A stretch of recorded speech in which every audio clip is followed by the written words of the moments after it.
We know what the problems are. What do we do about them? My name is Mark Moran. I'm running as an independent for U.S. Senate. And I'd like to thank a few people for being here. William and Tony, who have believed in my ideas. Jasmine, who I couldn't be here without, for your support. But I also would like to thank Nick Fuentes, who created this movement.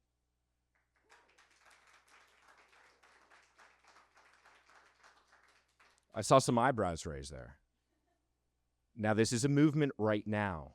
However, everyone in this room knows exactly what we are here to do, that this is a moment in time.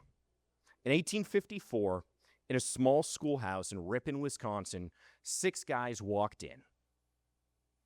They were dissatisfied, to say the least, about the two-party system.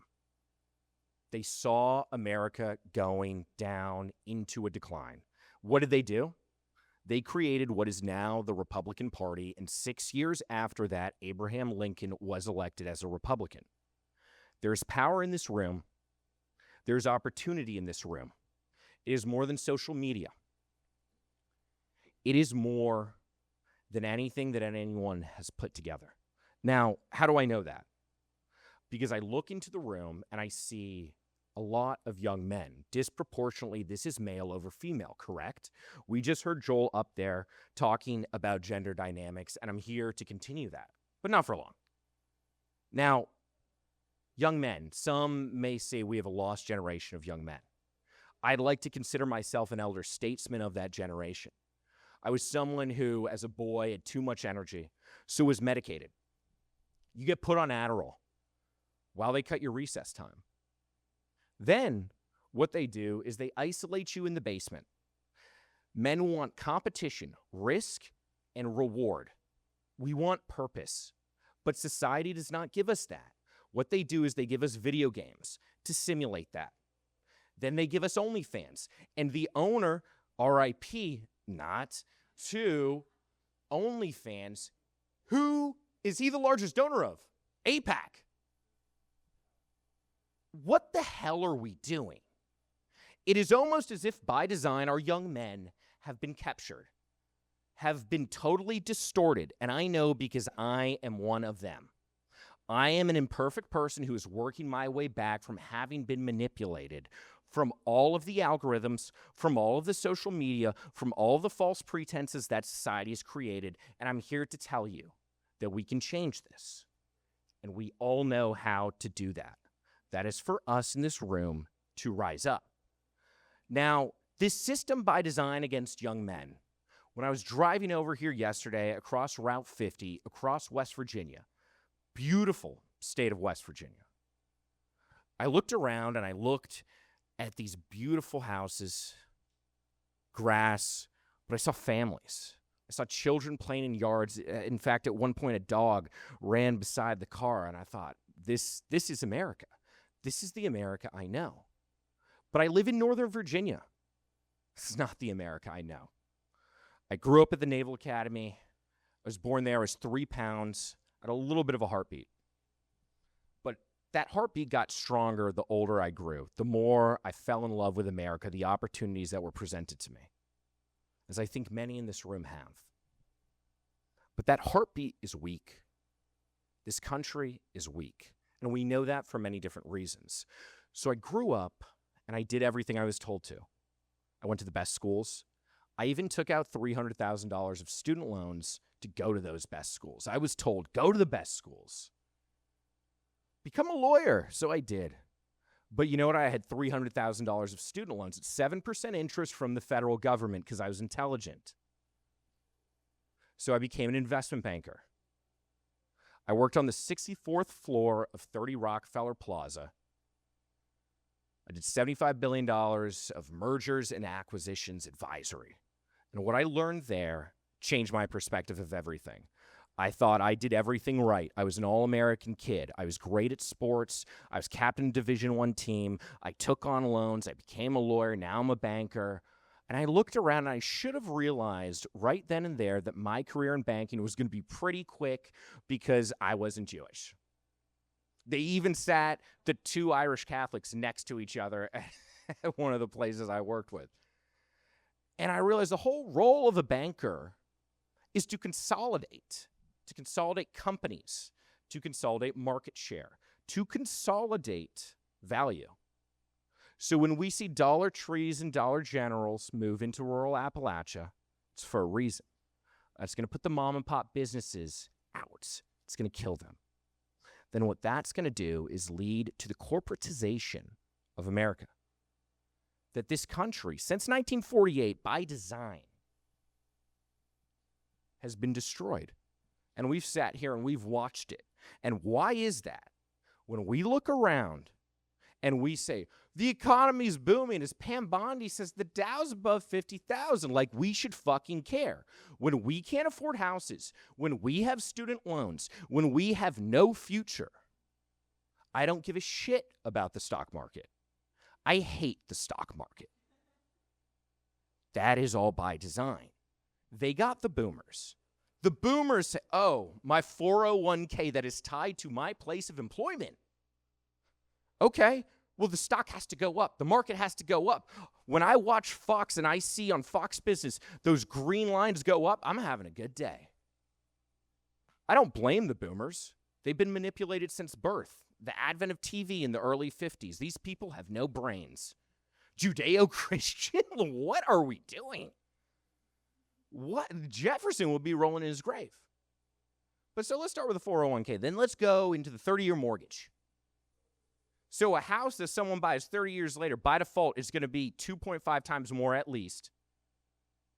Which then when you look at salaries versus the median home price, it's outpaced by multiples. Why is that? Because we're a system in decline. We're being led to bankruptcy. Now, when I was a banker, I worked for a guy named Peter Orszag who implemented Obamacare. He was head of the Office of Management and Budget.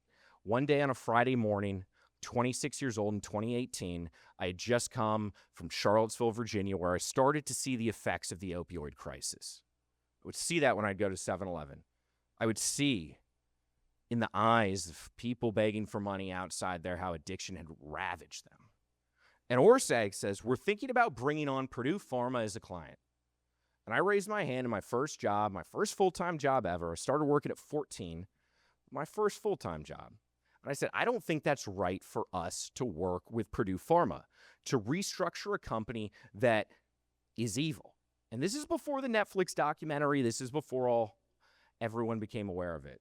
And what I got told was, maybe this job isn't for you. And it wasn't. Job's not for me.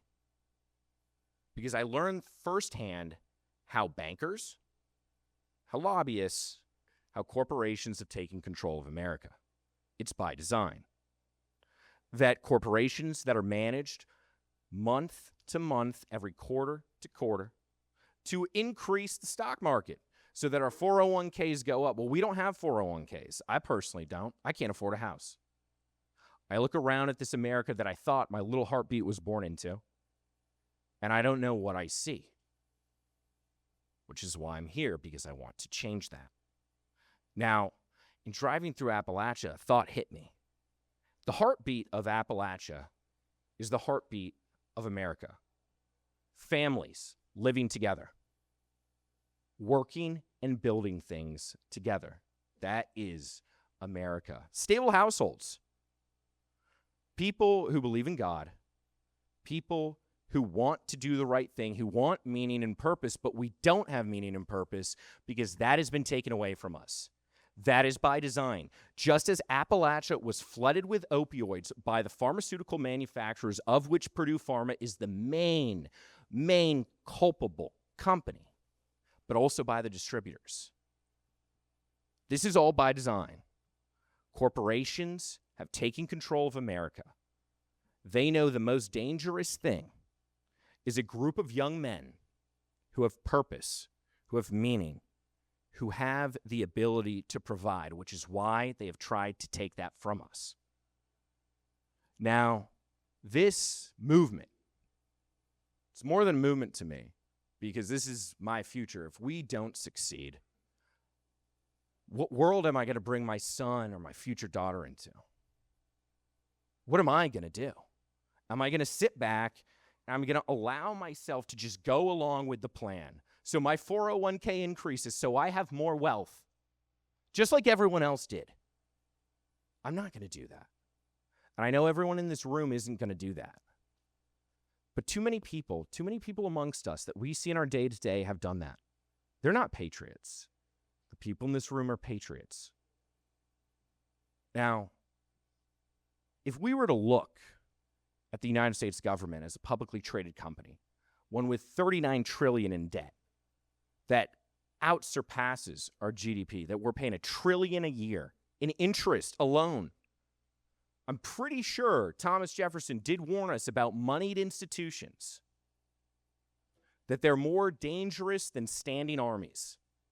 And we see that now because we have been raped and pillaged by moneyed institutions, that America has been sold off by people who didn't create, but they took from us.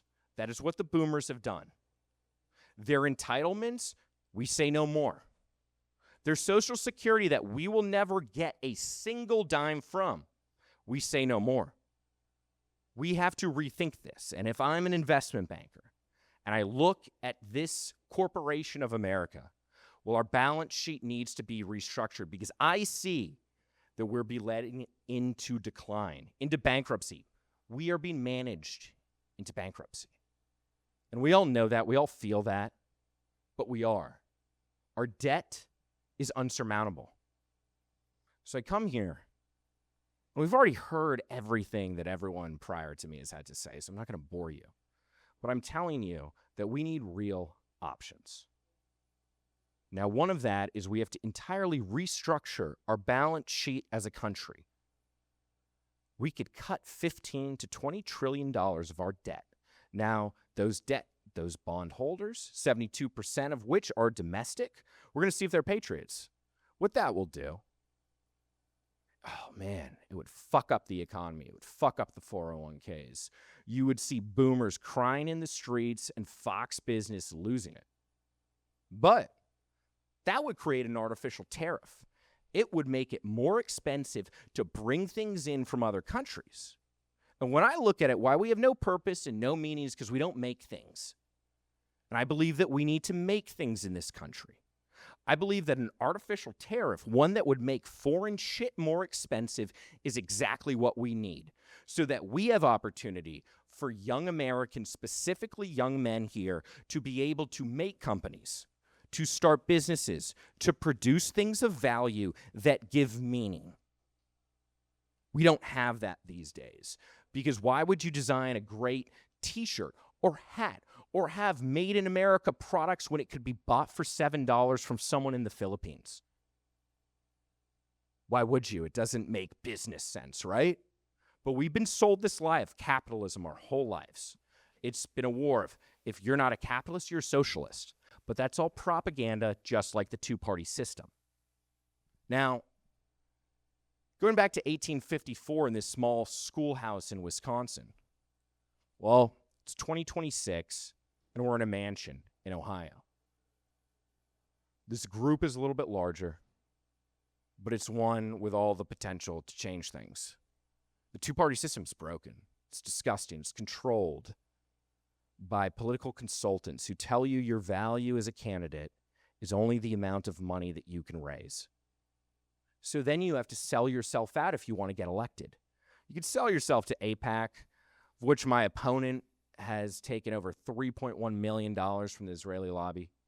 Or you can sell yourself out to corporations, of which my opponent, who's the wealthiest senator, is supposed to regulate banking institutions on that committee. Yet the CEO of Silicon Valley Bank hosts a fundraiser for him. He raises $36,000, and then he rolls back regulations of Dodd-Frank that lead to the collapse of SVB. And we look at this shit. It's the same thing day in, day out. We know that. It's broken. It's because every single individual, with the exception of Thomas Massie, is compromised in our legislative branch. The time to end that is now. That everyone in this room understands the potential here is not just a movement, it's a political party, just as it was in Ripon, Wisconsin in 1854. that to believe in America is to put America first. It is to put America only. It is to have a few uncompromising beliefs that we will not be compromised, our legislators will not be compromised, and they will not be controlled by corporations. It's also that immigration can only happen if there's assimilation, that the borders need to be closed. We will close the borders. We will have the most high-tech shit, lasers, whatever the fuck there is, and then we'll deal with our problem because the house is closed. We will not have H-1Bs. We will not further devalue our young men who went and did everything they were supposed to, but they got sold a bill of goods that was a lie. They got medicated, isolated, addicted to have no purpose. And that's exactly the same playbook that they did to Appalachia. However, the heartbeat of America is the heartbeat of Appalachia. It is the heartbeat of the young men. It is the heartbeat of the believers.